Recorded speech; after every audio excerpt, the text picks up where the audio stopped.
Good afternoon, everyone. This is Jenny Bragel from TechServe Alliance. Welcome to the first session of the 2016 Certification Webinar Series. Today's webinar is the importance of rapport and trust. There will be a question and answer session after the presentation, so feel free to write in any questions you would like to have answered in the question box on the right side of your screen. Also, we are recording today's presentation, and it will be available to TechServe members on the Online Learning Center of the website. Now I'd like to introduce our speaker for today, Barb Bruno, President of Good as Gold Training. Barb? Wonderful. Thank you so much for the introduction, and I'm always pleased to be able to address the TechServe Alliance members. And obviously, right now we're starting a new year, and so everything that you're doing in January and everything you did in December is really setting you up for this entire year. So obviously, rapport and trust are two topics that we need to address because recruiting has been, is, and always will be a relationship-building business. Even though many of our candidates and clients want to correspond with us by email and text and many different ways right now, it's still a relationship-building business. And so let's get into today's program. Success in this competitive marketplace is really enhanced by your ability to establish rapport and trust with your clients and candidates. TechServe Alliance works consistently at improving rapport and trust with you, their members, because what they want to do when they improve rapport with you, obviously you start trusting and supporting what TSA is doing, and I think they're a very good example of how to develop rapport and trust. And I must say that when I'm out there and I hear other speakers saying you've got to control the candidates, you've got to control the clients, it's just not effective. No one wants to be controlled, and that's why it's all about rapport that will result in trust.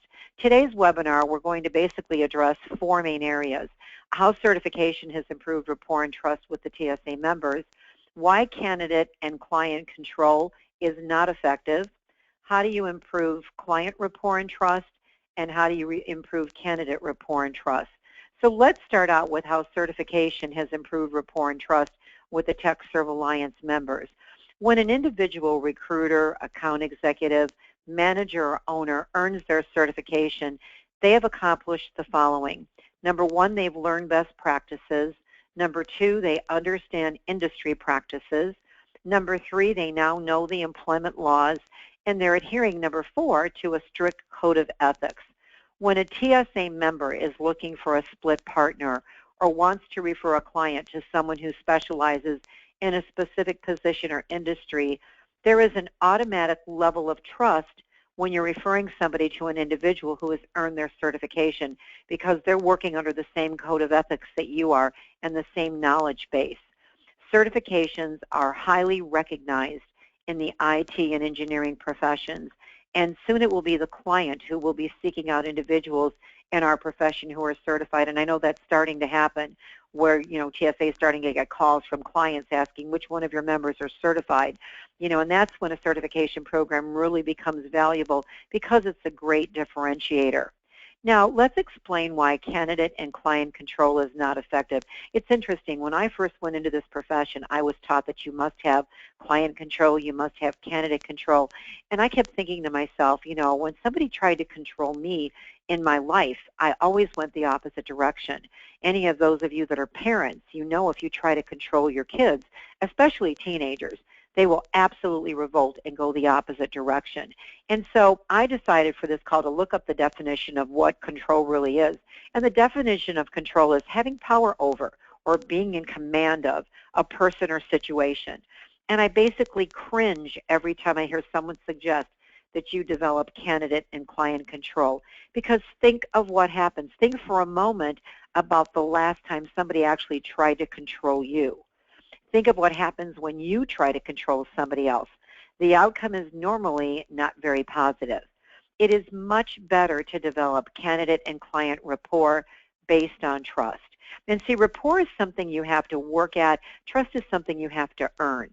I worked for an individual, several, my gosh, I can't even think of how long ago it was, and he was the executive director. I used to work for a Chamber of Commerce years ago, and we had a director named Cliff Peak, and it was so funny because every morning he would have these morning meetings, and he would stamp his, like a kind of put his fist on the desk and say, I demand your respect. I'm the leader. I'm the president.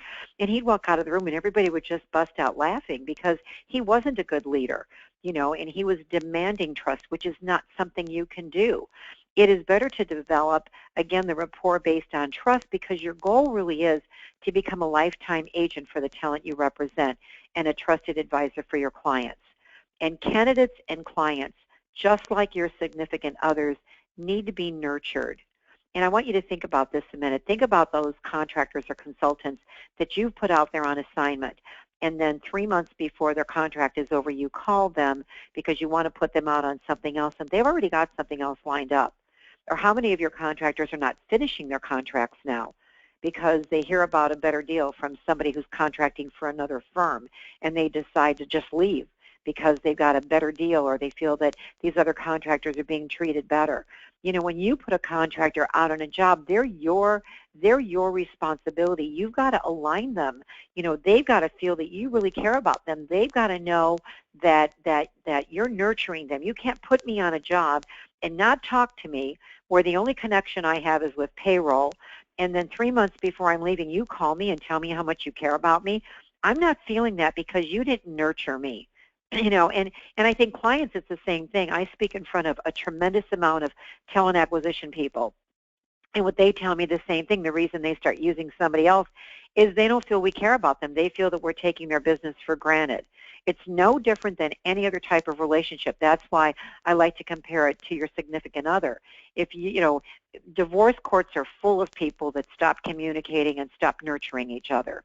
And the talent that you represent needs to understand that 3 things: that they can trust you, that you care about them, and that you're going to do what you promise that you're going to do.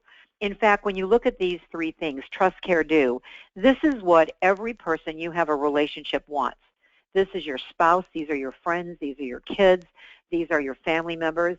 Anybody that you have any kind of personal relationship with, these are the 3 questions they want answered. They're not going to say it to you, and your clients and candidates are most certainly not going to say, can I trust you? Do you care about me? They're never going to ask you these questions, but it's good for you to know that this is what your clients and your candidates really want to know about you. Number 1, they want to know they can trust you, that you're not going to embellish, that what you say they can take to the bank, that you're not going to ever misrepresent to them. Number 2, they have to know that they're a priority with you.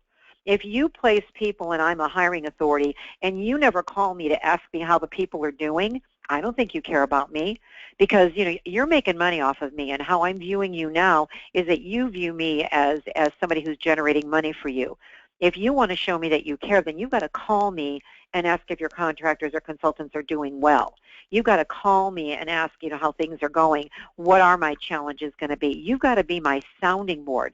That's how I know you care about me. You've got to become the best listener in my life. I have to know that I can talk to you and it doesn't go anywhere. So I need to know that. I need to know that I can really, trust you. Establishing rapport and building the right relationships takes time and commitment, but it's going to provide huge rewards. And you might all be saying right now, we don't have time to do that. We've got so many contracts right now we're working on. We have so much business. There is no time to nurture. You can't afford not to nurture. And so what I want to cover next is basically how do you improve client rapport and trust? Because when we're talking about this is not an option. You can't look at this when I have time, I'm going to improve client rapport and trust and candidate rapport and trust. I'm going to go through very specific things you can do, first of all, to improve client rapport and trust, and then next I'm going to give you specific things you can do to improve candidate. So let's talk about how do you improve client rapport and trust. The more you create a sense of community and friendship with your clients, the stronger the grip you'll have on the market. An important part of your job with your clients is to be incredibly friendly. You've got to be likable. You've got to win people over. You've got to create a bond whenever possible. It's interesting, when I first went into this business, we were taught there's that line between, being a client and being a friend. And I learned pretty quickly that when my clients were my friends, they didn't leave me. The more I knew about them, the more I let them talk to me. When you let people talk about themselves, they like you better. And so that's part of the trick when you're first going out there and trying to land new clients. Ask them questions. Let them talk about themselves. And you've got to be likable. And you might say, well, clients don't want to talk to us. You know what? They don't want to talk to you when they don't like you or they don't see what you can do for them.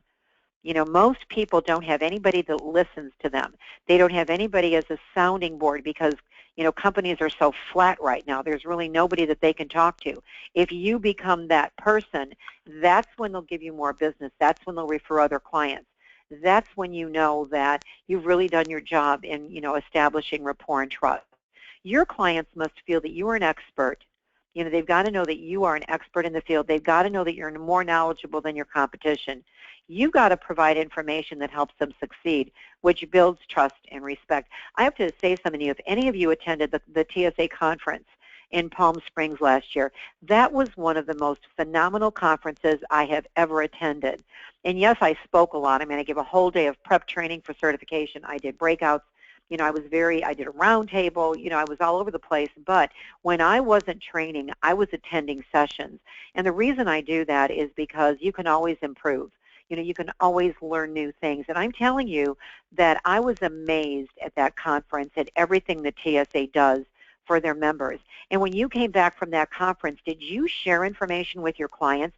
Did you let your clients and candidates know that you were going to be gone to attend, you know, a national conference to better serve them? Because you need to do that. When you get off the phone today, you know, what are you learning here that you can share with your clients and your candidates? You know, let them know that you attended an educational event today on how to improve rapport and trust. Say, what I really want to do is become, you know, I want to basically position myself where I become your sounding board, the best listener in your life. In fact, I took some training today so I can do a better job of that for you.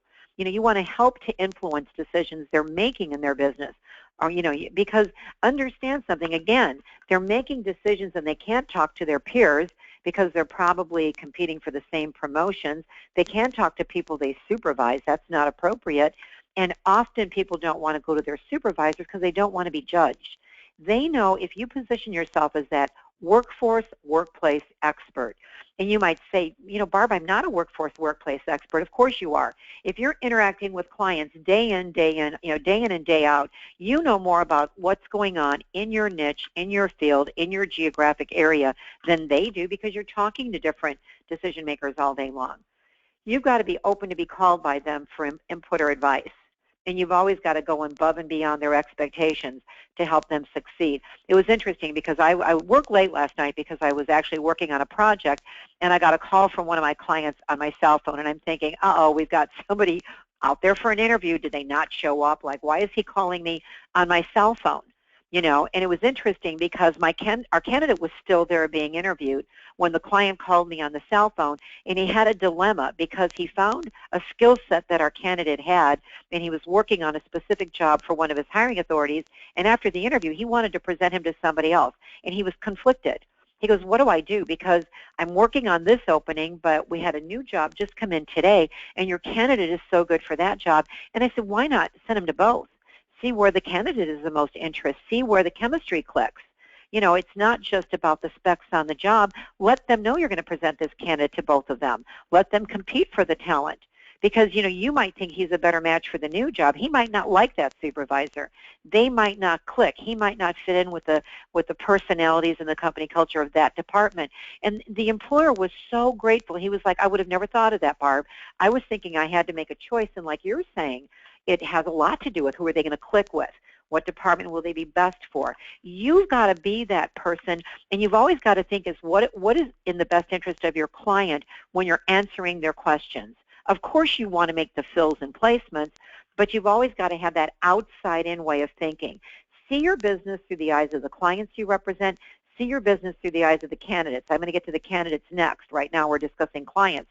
But that outside-in attitude works on both, where you want to see what you do through their eyes, because that's the only way that you're going to consistently improve. You've got to be willing to commiserate. Let your clients complain. Be a supportive listener. You know, when they complain, what they're really doing is they're telling you their challenges, they're telling you their priorities, and again, it escalates the rapport building process when they know they're not being judged. And again, when they're complaining, often they don't want you to give a solution. They're not talking to you because they want you to give them a solution necessarily. They just want somebody to listen to them, to understand where they're coming from. And eventually you'll be able to position yourself as a solution. But you've got to learn to listen a little bit differently. Don't always listen to solve. Listen to understand where another person is coming from. Try to see the world through their eyes. Try to, see the world, standing in their shoes, and you'll do a better job for them. You've also got to be empathetic and care about them. If you want to be in this profession long term, you've got to show more interest in them than anyone else has ever done. You've got to be there for them. They've got to really feel like you care about them. And it was interesting because I was driving home from work late last evening, and it was probably 8:45 when this client called me back. And he said, I just want to thank you because you really made me look good. And I'm like, what? He said, I explained to both hiring authorities what I was going to do. I wanted to see where the better match was, and they commended me and said that they've never heard anybody do what I just did for both of them, and now the two of them are talking about where would this candidate be a better match. Of course, we're thrilled because they're going to hire our guy, whether he gets one job or another, but he was so thankful. And he goes, Barb, I just feel like you really care about me, and you made me look good in front of my supervisors. And isn't that our job? Our job is to make our clients look good. Our job is to make their life easier. Our job is to be there for them. And sometimes I think they view us just as somebody that's going to fill a job. They don't realize we're a workplace expert. We don't really partner or align ourselves with clients. If they never, refer you to other companies or refer you to other hiring authorities in their company, or have you ever called and your client's gone and you didn't even know that they were looking for a job, you were a vendor. You were not somebody that they trusted, or if they were going to make a change, they would have asked you for your help, and they would have taken you to the new company with them.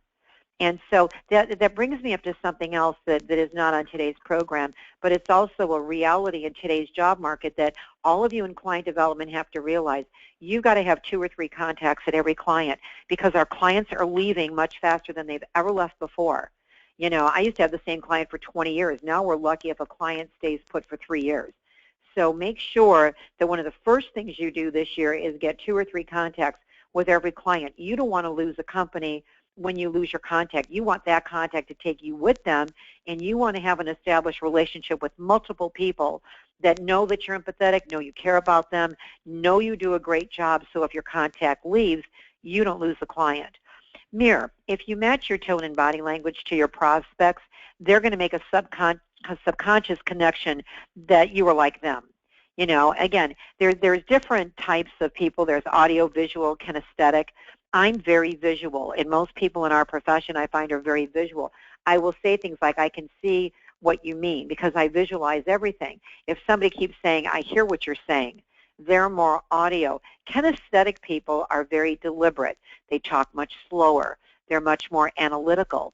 When I get on the phone with somebody kinesthetic, I always want to say, well, okay, let's keep going. You can't do that. But rapport can make you bulletproof. It really can increase referrals. It can boost your closing ratios and help you become more and more sought out by your clients. And so when you mirror somebody's, how fast they talk, their body language, if you're on the phone, you can still mirror and you can tell by the way they're talking to you if they're audio, visual, or kinesthetic.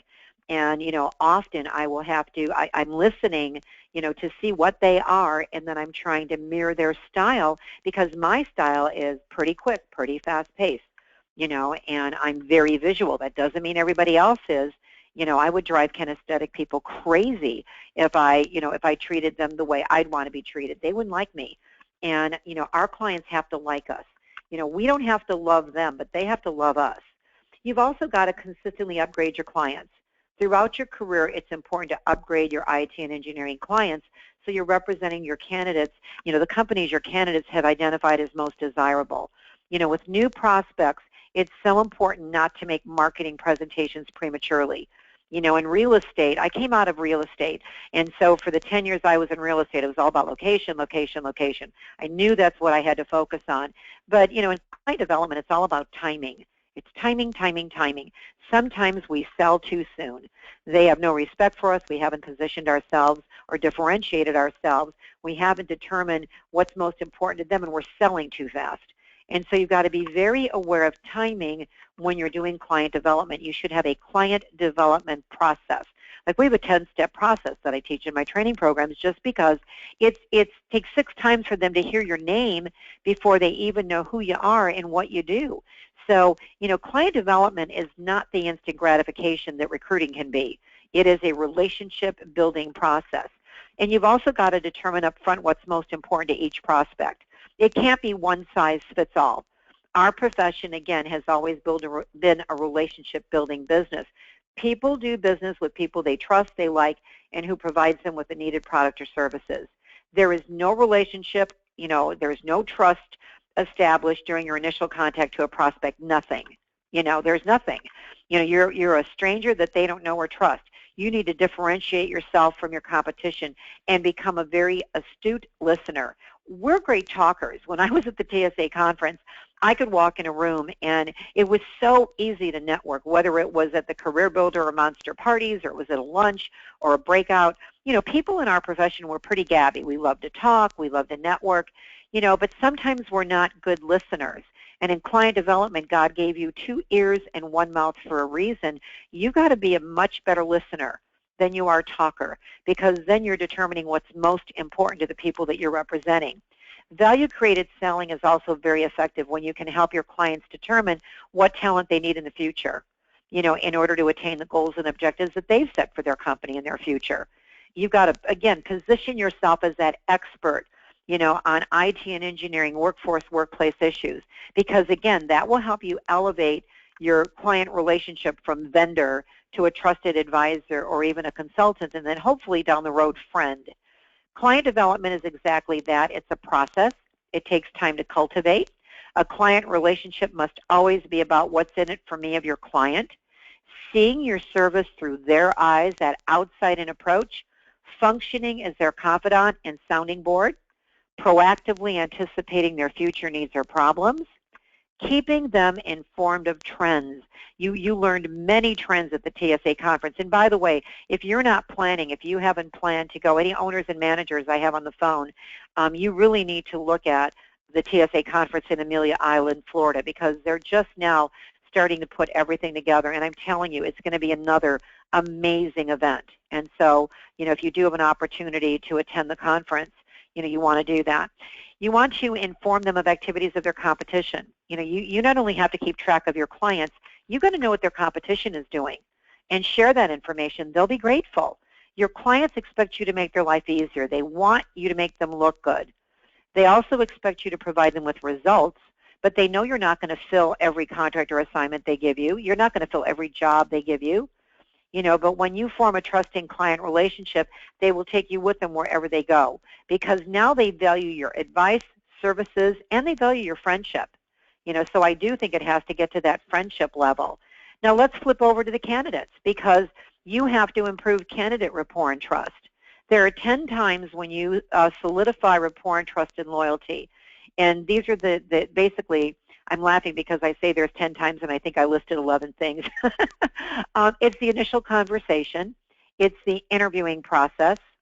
It's the, when you present an opportunity to them, when you're prepping them, when you're debriefing them, when you're conducting, reference through all the reference processes, when you're basically extending an offer, the acceptance process, that when they start and you're giving them an orientation or an onboarding, your follow-up and your touch process, and basically throughout your lifelong relationship with your candidates. Because imagine if every contractor you had placed out, that they came back to you when their contract was over, and plus they gave you referrals of other contractors. If you've been at this business more than 2 years, 50% of your contractors should be coming as referrals from other contractors, or you're not really working a referral process. 50% of your candidate flow should be referrals of people that love you, that trust you, that you formed lifelong relationships with. When you continue to build a network of top talent based on friendships and trust, you will have top talent in the IT and engineering niches contacting you to represent them because of your reputation. The perception you want is to project that you're the expert and connected so candidates can have confidence in your ability. Building a relationship matters and is going to help you become the recruiter of choice. People are not going to refer you out there if they don't feel that they can trust you. And you're going to enhance candidate rapport and loyalty when you present yourself, again, as a knowledgeable professional. It's no different than what we have to do with clients. They have to know that you're a knowledgeable professional. You've got to share your credentials. Share the credentials of your firm. Most importantly, share success stories. I've placed, 17 project managers in the last 6 months. They're all still on their jobs. Very happy. The people that I place out on contract, stay for the duration of their contracts because I'm great at understanding what's most important to you. Talk about the confidentiality of your process, that you will help them make their next logical career move. But you want to know what they want to do 5 years from now, 10 years from now, and you'll help them get there. You want to have them view you as their lifetime career agent. You want to be their lifetime agent. You don't just want them to view you got this job and they're going to take it. You got to talk to them about where they want to be in 5 or 10 years and let them know you can help them get there. You can be their eyes and ears in the IT or engineering marketplace. Number 2 is schedule specific interviewing times. Refrain from saying, when is it convenient for you? Explain that you're only doing 3 interviews a day, and you want to call to confirm interviews, and stress what's in it for them so they see the value. When they no-show an interview, they don't have trust that you can do anything for them. Or you've just talked about one job. You haven't told them that's a sampling of all these jobs that you have. You haven't told them that. So they think you have one job. They get a call from somebody else that sounds better, so they don't talk to you. And I can tell you because I spoke at a technology conference recently, and the room was filled with the people that you place in jobs. And I was asking them, so many recruiters believe that you don't want to talk to them. And they go, the problem is they call us during the day when we're working. We can't talk. God forbid we put our resume out there. We get calls from 20 recruiters because they all watch, anybody that's posting a resume out there. But it's the recruiter that calls me when I get home from work that will get me. Because I can talk when I get home from work, and then I know that they're committed to my search because they're willing to call me in the evening. You can't basically look at this as an 8 to 5 job because it's not. Many of the candidates you place are not in a private office. They can't talk openly at work. And even if you know they're looking, they appreciate the fact that you're going to call them at home or you ask them when is it most convenient for them to talk. But you want to confirm and you want to make sure that they've got that trust in you, or at least that initial trust that you've at least got more than one job that you can present to them. And then when you conduct an interview, you've got to conduct a general interview. They will call you first, and they will send you more referrals if they realize you're focused on what they want.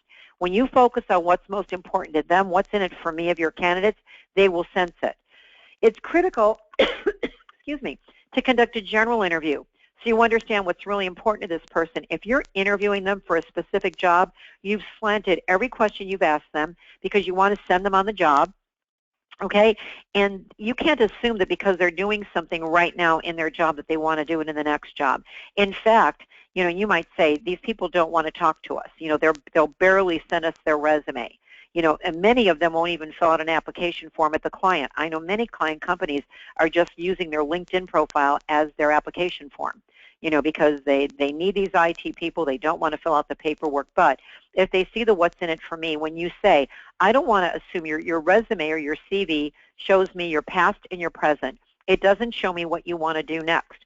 I want to know what you want to do next. What do you enjoy most about what you're doing? What do you enjoy least about what you're doing? What percentage of the time do you want to do what in your next job? It helps you make much better matches. If you tell them your resume or CV shows me who you were and who you are, it doesn't tell me who you want to be. I want to make sure I customize the way I work around every person I represent. I want to understand what you want to do next. No one talks to these candidates like that. When I was in front of all these IT people, I said, what if recruiters said something like this? They go, they won't, Barb, but if they did, they're right, because sometimes, they just assume that what I'm doing is what I want to do next. And they don't even let us talk much. They just don't think we want to talk, so we don't talk. And then they present something that's just like what I'm doing, and I don't want to do that. So again, it's, you got 2 ears and 1 mouth for a reason. You've got to listen twice as much as you talk when you're doing interviews as well. When you continue to build a network of top talent based on friendships and trust, you're going to have top talent in the IT and engineering niche contacting you.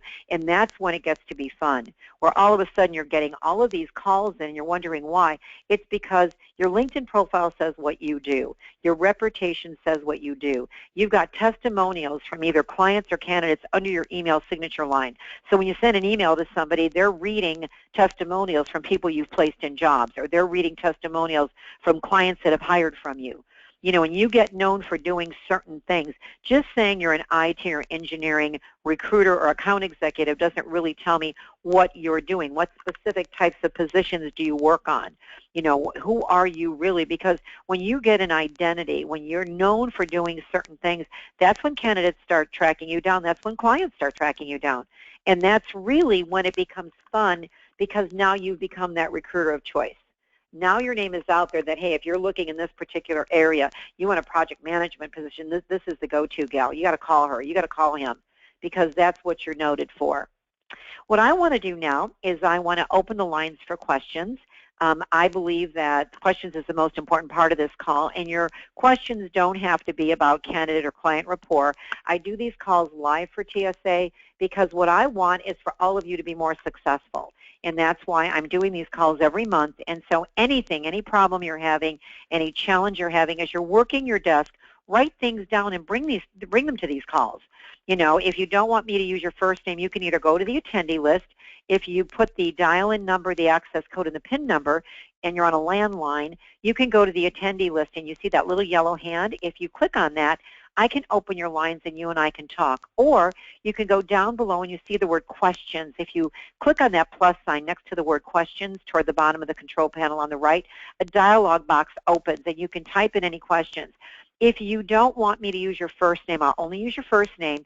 But if you don't want me to use your first name, then you just put confidential or anonymous and then type in the question. And again, it can be a question about anything.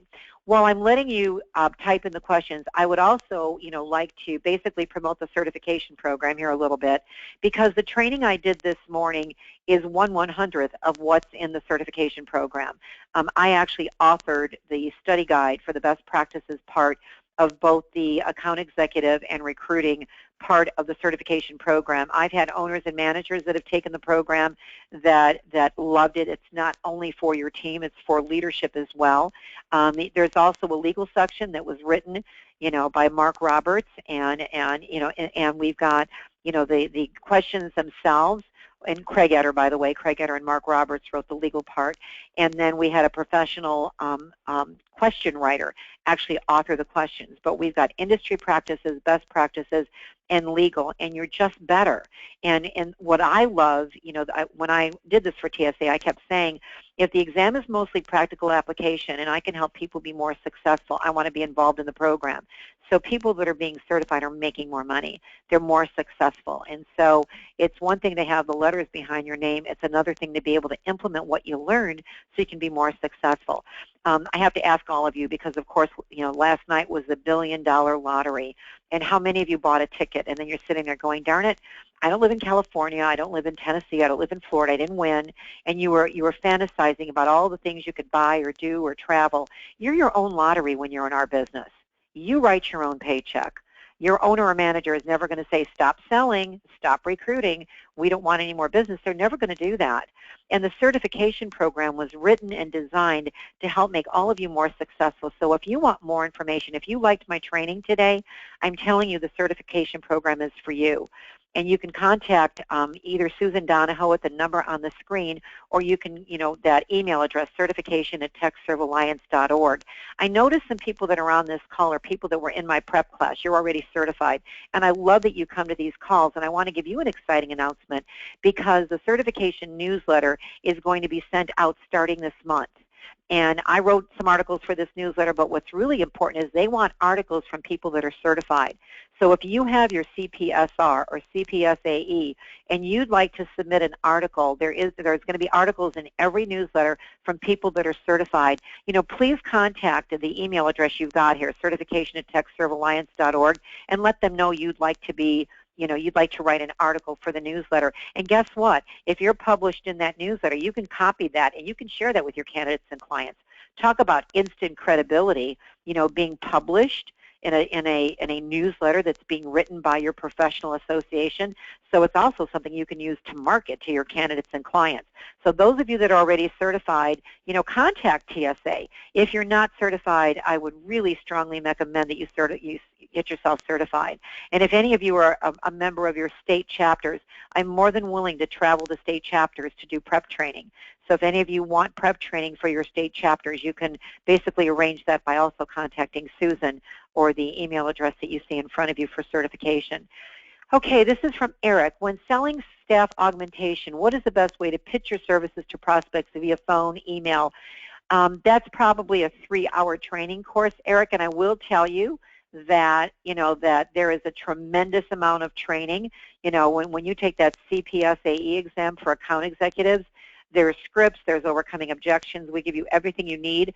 What I would tell you is you're not really pitching your services anymore. The what we do calls don't work.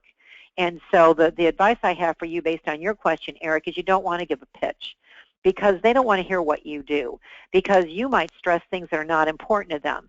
So again, you've got to look at your business through the eyes of the clients you represent.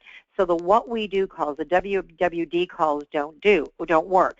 What your call has to be is all focused on what's in it for them. How can you benefit them? So what you want to do in your initial calls when you're selling staff augmentation is find out what is your greatest challenge. If you could improve the way you're hiring additional people in one way, what would it be?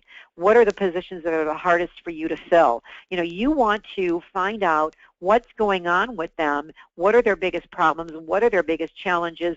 Then you can start positioning yourself as a possible solution.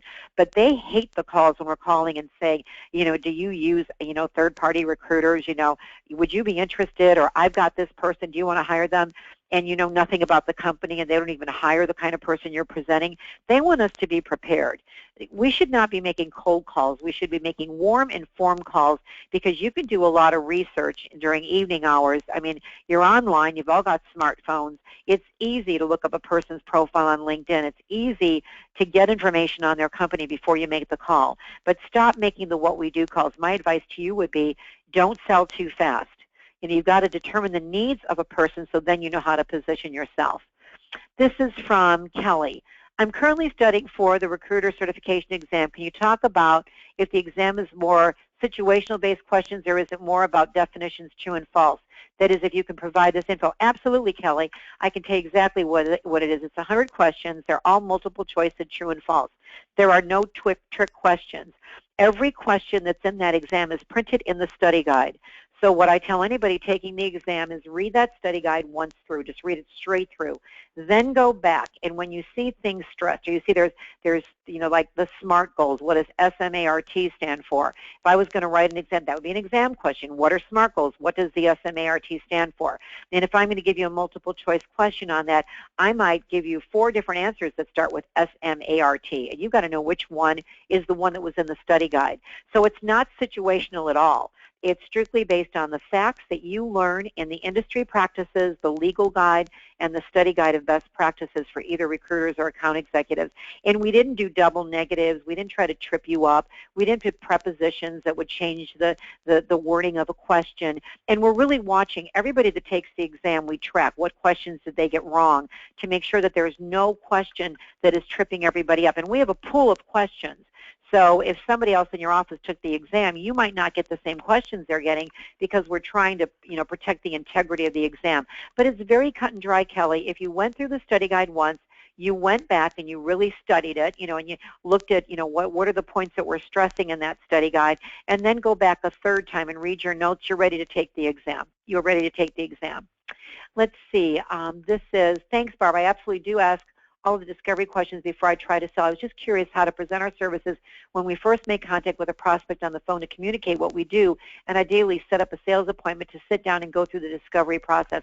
What I would say, Eric, is know what they hire and talk about your success with their competitors.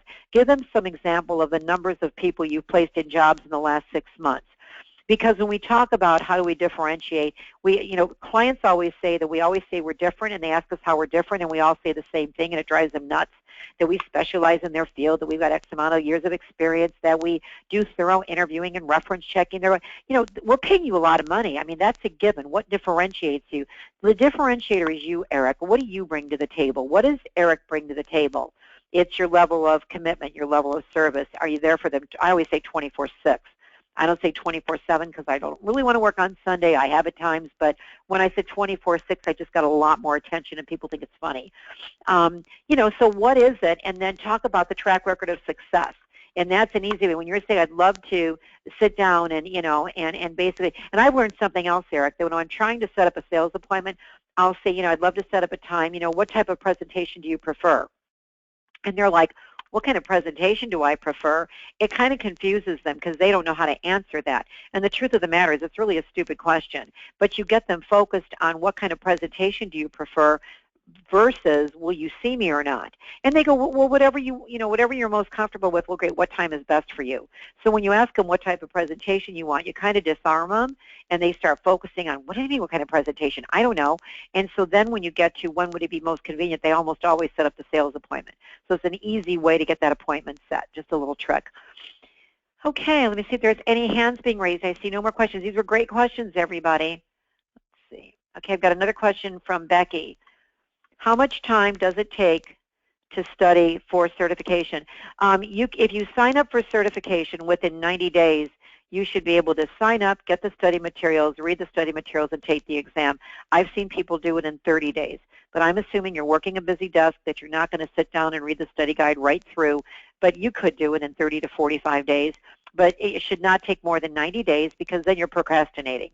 And is it worth the time spent? If you want a record 2016, you really want to have a record year. It's not enough to want a record year this year. You've got to make some changes, because if you don't make changes in the way you're working your desk or the way you're making your sales calls, you're going to get the same results you did last year. If you want to have a record year, you've got to change things. There's a price to pay. So if you want to have that record year, you got to change the way you're doing things. Sometimes you don't know what to change. The certification program will show you what to change. There are a ton of just subtle changes you can make that will make you more effective. So do you get a return on your investment of time and the investment for the exam? The answer is absolutely yes. Absolutely yes. It'll be amazing, the return on your investment, and I get emails all the time.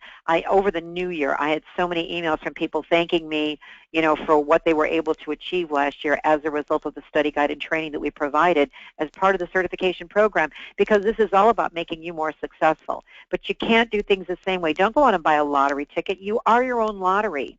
Just make some changes. You're not going to be better this year because your owner or manager wants you to be better. You're only going to get better if you decide what's in it for you. What does it mean for you? If you earn 50% more this year, what does that do for you and your family? Next to good health, money has the greatest impact. You want to make more money, you've got to change up the way you're working your desk. One of the best things you could do is get certified, because now you've got knowledge. Now you've got specific things you can change, and like step 1, 2, 3, do this, and this is going to be your results.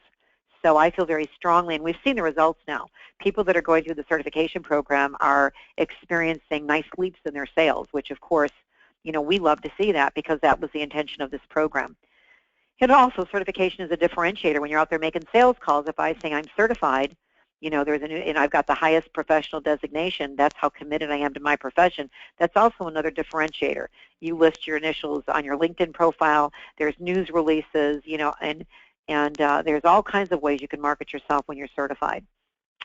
Okay, I see no more questions from anybody. Again, if you've got any questions, if nothing else, at least, email that certification email address that's on the screen, or call Susan and ask her questions. If you've got a large company and you want to do some prep training within your company, that also can be arranged. I know there's some very large companies that have made, total commitments to the certification program. And so there's all kinds of options out there. You just need to talk to Susan Donahoe, or email the certification program here. But I'm thrilled to be with you again. I hope you enjoyed the training. And I'm going to turn the phone back over to you to see if there's anything else you wanted to add. Great. Thanks, Barb.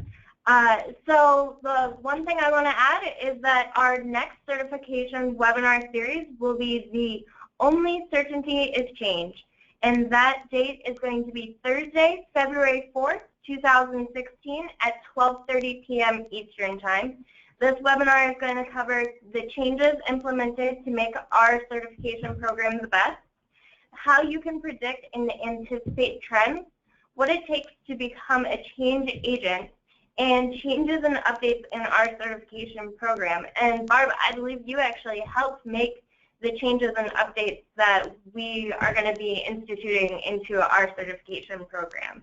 I did, and I think that's important. You all have to know that we're updating that certification program every year, and so we're putting a lot more in there on social media. We put the Healthcare Reform Act in there, so this program is a living, breathing, and once you're certified, you'll still get all that information because we want to constantly be updating you. So it really is a lifetime commitment that we're making to you to make sure that the changes are being made that are current. So you've got the latest and the greatest information. Yep. Barb, now I'd like to say thank you on behalf of TechServe Alliance and everyone attending for another amazing webinar. Thank you very much, Barb. Oh, you're welcome. It's always my pleasure, everybody, and I hope to see all of you in the fall at the TSA conference so I can personally meet you. And please, research the certification program. It's one of the best investments you're ever going to make. And thank you for giving me the opportunity to conduct the training. I love to train TechServe Alliance members. Thanks, everybody. And everyone, we will be sending out an email with today's slides and a link to today's presentation, along with a link to the certification web page. Thank you, everyone, for attending. Have a wonderful day. Bye.